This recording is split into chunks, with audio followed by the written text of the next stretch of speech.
मिनिटं लाटली असा नाशिक कोर्टाने त्यांच्यावरती ठपका ठेवलाय। आपली पहिली प्रतिक्रिया।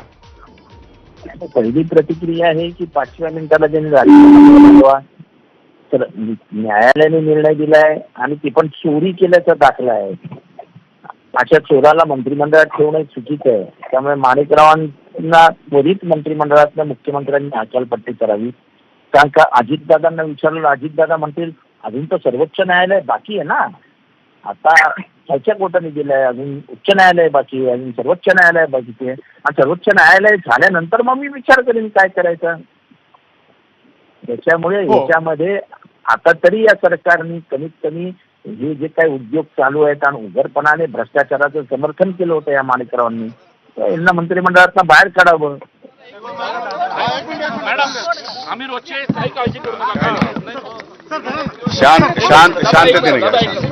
दोन मिनिटं बूम खाली करे, जीचा बूम खाली करे सर, बूम धरा।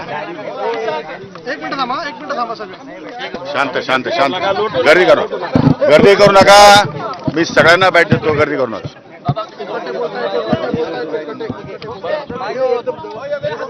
साहेब नेमकं काय प्रकरण आणि काय नेमकी शिक्षा सुनावण्यात आली, आपल्याकडनं काय नेमकं? हे बघा की ही राजकीय केस होती।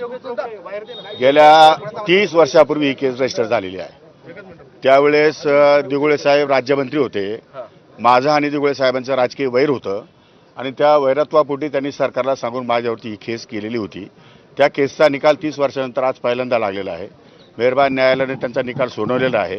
निकालपत्र हे मोठं आहे, 40 पानाचं आहे। मी अजून वाचलेलं नाही, वाचून त्या संदर्भात मी आपल्याला व्यवस्थितपणे मार्गदर्शन करेल आणि त्यासाठी मी अपील या ठिकाणी करण्याचा निर्णय घेतलेला आहे। आपल्याकडनं जामिनासाठी काही या ठिकाणी? हा, जामीन तर नियमाने कायद्यानुसार जे काही करता येईल ते सगळं केलेलं आहे। साहेब, पण जे सरकारी पक्ष त्यांचं असं म्हणणं होतं की आपण उत्पन्न कमी दाखवलं आणि सरकारचे सदनिका ह्या लाटल्यात आणि जे 4 फ्लॅट घेतलेले होते त्यापैकी 4ची 4 आपण आणि आपल्या नाही, तर त्या संदर्भात मी अजून जजमेंट वाचलेलं नाही। सरकारी वकिलांचं काय म्हणणं तेही मला माहिती नाही।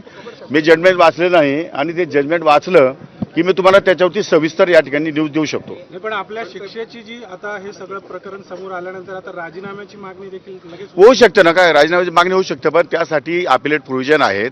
राजकीयदृष्ट्या देशामध्ये अशा प्रकारचे अनेक निकाल झालेले आहेत आणि त्या दृष्टिकोनातून मी अपिलामध्ये जाणार आहे, हायकोर्टामध्ये जाणार आहे। त्यामुळे न्याय मागण्याचा अधिकार, जसा न्यायालयाला निकाल सुनावण्याचा अधिकार आहे तसा न्याय मागण्याचा अधिकार मला पण एक नागरिक बनून, त्यामुळे मी वरच्या कोर्टामध्ये न्याय मागणार। आपण गेल्या काही वर्षांपासून जर बघितलं तर कृषी मंत्री अब्दुल सत्तार असतील, नंतरच्या काळामध्ये धनंजय मुंडे असतील, आता तुम्ही एकूणच कृषी मंत्री पण आज उपलब्ध झालेलं नाही ना हे कृषी मंत्री झाल्यानंतर। हे प्रकरण मुळात 30 वर्षापूर्वीच आहे। त्यामुळे आज झाले, ज्यावेळेस मी राजकारणात जस्ट प्रवेश केला होता, मी त्यावेळेस आमदार सुद्धा होतो की नव्हतं मला माहित नाही। त्यामुळे तो काळ आणि आजचा काळामध्ये फरक आहे। त्याच्यानंतरच्या काळामध्ये दिघोळेंचे माझे संबंध सलोख्याचे पण निर्माण झाले, पण कायदेशीररित्या एखादी केस रजिस्टर झाल्यानंतर जो काही नियम असतो त्या नियमान्वये ती प्रोसेस होत असते। उशिरा प्रोसेस झाली, त्यामुळे आज निकाल लागलेला आहे। आज निकालामध्ये मेहरबान न्यायालयाने जो काही शिक्षा सुनावली त्या संदर्भात मी रीतसर या ठिकाणी जामीन घेतलेला आहे आणि आपल्यात या ठिकाणी जाणार आहे।